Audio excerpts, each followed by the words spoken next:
Sadhguru, welcome to Times Now. We are speaking at a very critical juncture. It's a time that is very important for relations between the Hindu and the Muslim community in this country in the backdrop of the long-running case, I may add, with regards to the Ram Janambhoomi title dispute. You've probably been hearing the arguments, or at least you are conversant with the reports in the newspapers. What do you make of this case? See, it should not have come this far. It's very difficult for any jury to take a call on this. So right now, what is a highly emotional issue, they're trying to handle it as a real estate issue. Whichever way they give a judgment, somebody will be unhappy. But at the same time, we need to understand, if it's real estate, even within a family, between two brothers, if there's division, one will always feel it's unjust. So one thing is, because every other mode of trying to settle this problem unfortunately has failed, it's best that whatever the judgment, we are able to go by that, everybody concerned. It's very, very important because this problem, as you said, has persisted from 1500s, 1528 since then it's gone on. The problem here is just this: there is no more a question of whether there was a temple or not. There is substantial evidence to show there was a temple, and above all, it was the nature of those days that the invaders who came, they thought they are doing a jihad. Babur definitely believed that he's doing a jihad, and he did not think he was doing anything wrong when he destroys the idols of this nation, because idolatry was considered a very bad thing to do according to them. It is very important that today's Muslim community does not identify with those people. It's very important. At the same time, it's very important that the Hindu community also do not identify the present generation of Muslims with the atrocities of the past. This is very important. Then the problem becomes very simple as to how to handle it. Right now, this onerous task has been given, but it's a very good thing it's coming to some sort of conclusion, because kicking the can to the next generation is not an answer, which is what we have done for a very long time. It is very important on various levels. We are making this effort right now because people have given such a huge mandate to this government because they want them to solve problems. Problems which are an impediment for the development of this nation, for the future of this nation. Sovereignty issues, citizenship issues, these temple mosque issues, everything must be settled in our generation so that future generations who live in this nation don't have to live with these endemic problems. There will be other issues to handle for them, but not these endemic issues of the past. Very interesting, because some people are saying that all these issues tie in with a majoritarian sort of agenda that is being pushed by this government. How do you respond to those people? See, there is a small group of people, and they are not even Muslims. Those people are always trying to foment problems. If you look at the whole history of Babri Masjid case or the Ayodhya Ram temple case, whichever way you want to call it, in the last 40–45 years, which is the… if we can say there's some attempts to find solution, you will see when responsible archaeologists clearly produce evidence, definitely there was a grand temple out here. When one level of excavation or without excavation, when there were standing columns, 12 columns standing in the mosque with all kinds of Hindu motifs, when this evidence was produced, they said this is not good enough. And Allahabad High Court ordered one more excavation in 2003. This excavation unearthed 50 columns in 17 different rows, clearly showing there was a very grand temple out there before this. So, evidence is substantial. It's just a handful of people who are professors and who call themselves professors and scholars, who are not even archaeologists, who have misguided the whole nation and made this into a Hindu-Muslim issue. This is not that kind of a issue. Unfortunately, they have managed to divide the country on this. It's time. These people are not empowered in any way to talk further about this. It's very important the nation speaks clearly that we want solutions. We don't want to kick the problems for tomorrow and hope they will go away. They will not go away like that. We have to address them head-on and come to a solution. Everybody, whatever solution we come to, there will be some give and take, somebody feels loss, somebody feels gain. But considering the nature of this problem, see, for Islam, this Babri Masjid does not represent Muhammad or any of his legacy. It represents Babur. So definitely the Islamic community should not identify themselves with the legacy of Babur, because then all the atrocities also will come upon their heads. They should not do this. But for the Hindus, the emotion is that this is the place of Rama, who is the icon. Maybe Rama is not such a big icon in the south, but in the northern communities where millions of people, for them it is the ultimate place. In a way, if we have to draw parallels, for a whole lot of devotees who worship Rama, who is the icon for them this is the Makkah of India. So, there is no need to quarrel about 2.77 acres. Is it worth quarreling for 5 centuries? It's very interesting. You seem to put the onus on the masjid side to drive towards a resolution or a solution, but their councils have been arguing in the courts that Ayodhya dispute would have been settled long back if it was accepted that Ram was not born under the central dome. This is what Rajiv Dhawan has said in court. How do you look upon this particular line of argument? See, nobody even knows where our grandfather was born, all right, exact spot. The important thing is Rama was born in Ayodhya and they say that was the place. Millions of people believe that is the place. Whether he was born there or 10 feet away or 100 feet away from that place, what does it matter? What kind of argument is that? This is because certain number of people in this country, which is fortunately a small group, thrive on problems. They want to find problems in every solution. It is time we find solutions in every problem. There is a problem, we must find a solution. The judgment is nearby, we must respect this and go ahead. And above all, I think in many ways, you know, the responsible Muslim community, which I feel is over 95% of them are like that, it's only a fringe elements. Fringe elements are there in both communities. Ignore the fringe elements. If you take the responsible community, then you will see this emotion towards 2.77 acres is not there in them. They will be willing to settle, and above all, in a way, before the judgment comes, if they take a step, because this is a historic moment, if they want to grab this history into their hands as they were the most responsible people, before the judges come out with their judgment, they should make a statement.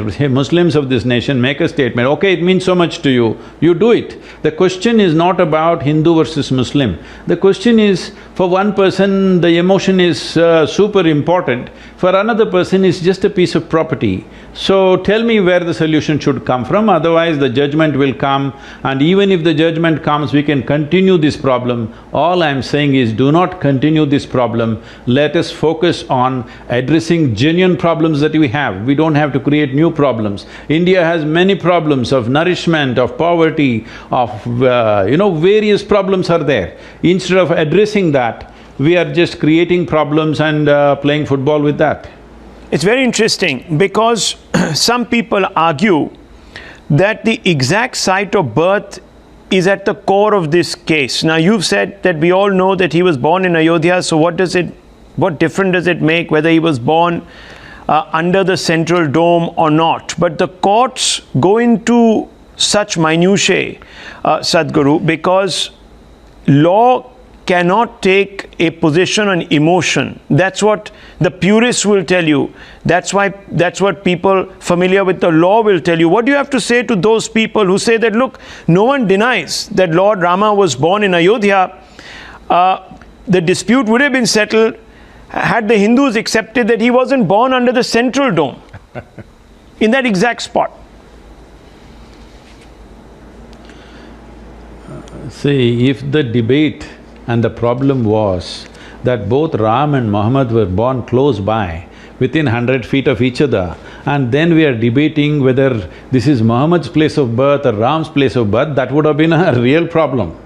Now Muhammad was born thousands of miles away and Ram was born here. If Ram was born 100 feet away from the dome, what is your problem? That should not even be the line of argument. I would say this kind of thing is coming because you don't want a solution, because a whole lot of people are using this problem as an investment to build their own political futures or whatever else they're planning. So if you look at the way they discredited the Archaeological Survey of India, whatever evidence they came up with, these few so-called scholars or professors from certain universities who went about doing this, if you look at that, it is very clear they had their own personal agendas. They were not interested in the evidence. Going by the evidence, definitely there is a temple. Ram born there or not there, you can debate forever, it's over 6,000 years ago, nobody can geographically fix it, all right? You can't put a Google dot on it, but was there a temple? 100%, everybody knows this. Now, is there so much emotion in the Islamic community about it? No, they just feel wronged that the mosque was brought down. So now when they know, in the history a certain wrong was there, somebody is trying to right it, you can't go on rejigging history. Hindus also must understand this. This one thing, there is so much emotion, it's come so far, and this could be a big impediment for nation's development. In some way we must come to a solution. Even when the court gives a judgment, it's very important, once again we don't go into 2/3 belongs to somebody, 1/3 belongs to somebody, again there will be no solution. Some decisive solution should come. If we don't have the courage to take that step, we will only kick the problem to the next generation, and that's not the way to handle things. Let me ask you, sir, there's always a winner or a loser in a court case. Do you believe that the Hindu side should be given, without any ambiguity, the entire title in this suit? Do you believe so? To avoid a conflict from perpetuating, as you've said, to the next generations? See, we need to understand this. In 1855, there was a terrible riot regarding the same issue. But in 1857, both Hindus and Muslims came together to fight what we call as the First War of Independence. It is after that, the colonial design became such that if these two communities get together, they will be severely weakened. So the East India Company put out a plan, and they came up with many ways of dividing the two. One thing is, they decided Muslims should get separate education and they must have a separate vote. They vote separately, Hindus vote separately. All these kind of laws they brought in just to divide the country. Let us not be a slave of that device. Today, after 70 years of independence, let whatever you are in your heart, you may be a Hindu or a Muslim, let that be a personal faith, but we belong to one nation. It is important we want a solution. What is the solution, if you ask? Now you want me to spell out, Rahul, that, oh, I support the Hindu community. No, I am not that kind. It is not about supporting the Hindu community or Islamic community. I want the impediments for the development of this nation to be gone. I'm sure 95% of the country's population is with me on this one. That they want the impediments for the development of this country to be gone in whatever form it is. So right now this is one of them, which has been a thorn, which has been bothering this nation for quite some time. So it should go. So, can you move Ram out of Ayodhya and put him in Chennai? Is it possible? No, no, not because he also came to Tamil Nadu. Can we say he was born here? It's not going to work. So obviously it's not going to work. So let's do it the way it works. It's not the question of taking this side or that side. We want a solution not for Hindus, not for Muslims. We want a solution for the forward movement of this nation. So, what in your words would be the best solution to ensure that our nation progresses without impediments? Well, there were sovereignty issues, we are trying to settle that. There are citizenship issues, we are trying to settle that. There is temple and mosque issues, we are trying to settle that. This is a good thing. See, the very idea that people have given a massive mandate to a particular government is because they believe they're going to sort out the problems. Well, when we try to sort out the problems, will it happen in a perfect way? No. We must understand this, no human action is ever perfect. We may have perfect intentions, but when we execute something, it is never perfect. So those imperfections somebody may perceive as injustice. Let us keep this down for some time, let us understand. In this whole thing, what I see is, the main mischief has come from the colonial forces, and the second level of mischief has come from very far left-leaning kind of scholars and professors. So let us remind them that when we say Islam, we talk about Muhammad. Muhammad said, whole earth is a mosque for me. Can you make a more inclusive statement than that? Please let the Muslims live by that. When we say Hindus, now they're talking about Ram. Rama is that kind of man. Just to… out of his integrity, he gives up his kingdom. He's a coronated king, but he walks away into the forest and his wife is stolen, terrible things are done. But when he kills his enemy who stole his wife and did terrible things to the people, he repents having killed him. So that is the man you're fighting for, don't forget. And for the leftist, let them remember all this conniving nonsense that they're doing everywhere. Even today they're continuing like this. I want to remind them, they are not progeny of Joseph Stalin or Mao Zedong. They are supposed to represent Karl Marx, who thought of an equitable society, a society without disparities, a compassionate economy which will nurture every human being. This is what he represents. Please let all three remember this. Right now this fanning of Hindu Muslims must fight, this whole thing is unfortunately not coming from Islamic community or largely from Hindu community. There are fringe elements on both sides, I'm not saying no, but largely it is coming from left-leaning extremists. What is their interest in religion? They should not even be interested in religion, but they are always playing with this. I request all of them, please understand whom you represent. You represent Muhammad, you cannot do this. If you represent Ram, you cannot do this. If you represent Karl Marx, you cannot do this. So left-leaning extremists. Now, the Prime Minister has come up with a term to describe some of them. He says that they have occupied a vast influence over the minds of this country because they are located very close to the center of power. I mean, you can call it the Latvian zone, you can call it the Khan Market consensus, what have you. But do you believe these individuals have a motivated interest, or are they just ideologically driven to doing this? See, that is what I said. Their ideology is about Karl Marx.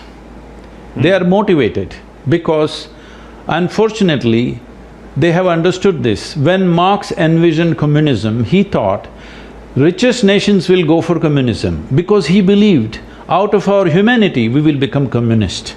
But right now, they have understood only if there is poverty, there will be communism. To convert people into communism, you need endemic poverty in this nation. So they are working towards that. They must be defeated because this is not good for the country. The country is striving to progress.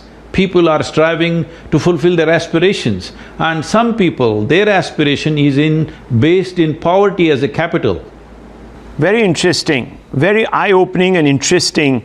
Sadhguru, I want to ask you that inevitably in a court case there will be one winner and loser. I'm telling you, they're… Yes. No, go ahead. You were saying something, go ahead. No, I'm telling you how far this goes means… this is not just about temple and mosque. These same people are going about campaigning, if you plant lot of trees, it's dangerous for the country. How do you… What do you say about that? Very interesting. Yeah, I mean, look, There is obviously a massive debate raging in the country about the contribution of certain individuals, but I just want to take it away from that a little bit because your time is precious to us. Now, there will be a side that might go away feeling hard done, that injustice, to use the words that you used, have been done to them. How should they cope with this? Who should they turn to deal with this sense of loss, if I may? If they feel whatever the court may say, I would advise either the Uttar Pradesh government, if it is in their hands, or the central government, should do something to assuage their hurt in whichever form they think is best. More than what is needed they must do to ensure that they don't feel hurt. Do you think there should be a temporal… This is very important because this is not one generation. So how should this outreach It is not be a one constructed? generation's problem. Should it be through… what sort of resolution mechanism would you suggest?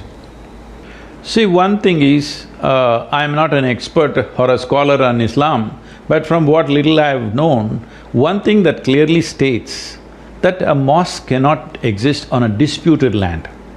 When Muhammad speaks about a mosque, he says it can be anywhere, it can even be an open space, but the only condition is it must be clean. Clean, not just physically clean, in every way clean. That means he is telling you that there should be no disputes about it. It must be a clean piece of land where we can assemble and seek God, of course. The highest possibility, whatever you believe in, you are trying to seek the highest possibility.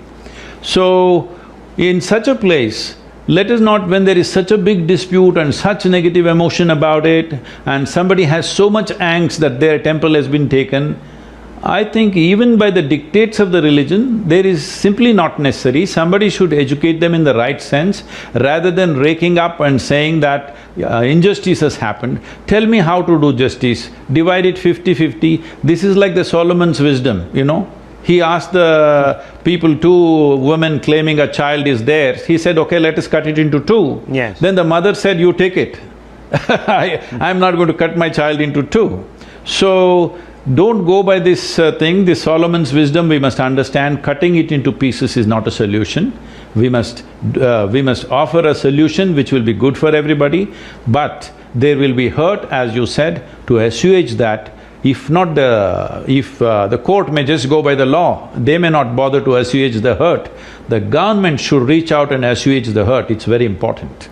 The Hindu community should reach out and assuage the hurt, that is very important. You should not burst crackers and jump around and we won, this should not happen in the country. You must have the humility that Ram had, you must bow down to them, that's it. Beautiful words, yes. Beautiful words, no triumphalism.